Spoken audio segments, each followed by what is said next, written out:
Raġel li faga li s-sieħba tiegħu kellu sentenza l-omru l-ħabs ikkonfermata bil-qorti tal-appell tajt li l-oġġezzjonijiet tiegħu kienu kompletament infondati. Joseph Abina kien indbat il-ħabs għal-omru f'Marzu li għadda tal-li qatel l-Rita Ellul waqt li kienet rieda fis-sonda fi frar tal-2022. Ellul kienet irrapportatu lill-Pulizija l raġunijiet ta' violenza domestika f'żewġ okkażjonijiet separati. Abina wieġeb mhux ħati taqtil iżda l-qorti semet li huwa kien stqarr li kommetta d-delitt fi tliet okkażjonijiet differenti ma' persuni differenti. Fosthom uffiċjali tal-pulizija illi interrogaw.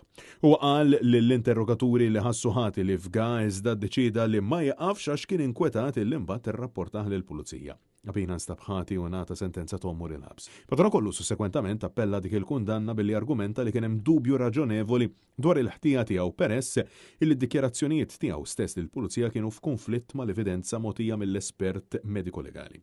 Abina qal il-pulizija li faga li l-Ellul biż-żewġ idejn iżda tabib forensiku xedt illi l-marki fuqhom il-vittma indikaw li kienet strangolata bit waħda.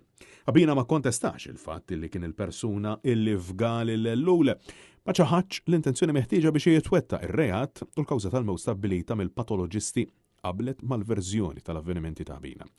Il-qorti preseduta mill-Prim Imħallef Market Kuti u l-imħalfin Edwina Grima u Giovanni Grixti konkludiet illi l-aggravju tal-appell kien kompletament infondat u għalhekk ċaħdet u konfermat is-sentenza oriġinali tal-qorti fl-intir tagħha. Abina kien rappreżentat mill-avukat tal-għajnuna legali Simon McAuliffe Safraġ. L-avukati Franco De Bono u Marian Camilleri deru fisem il-werrieta tal-vittma.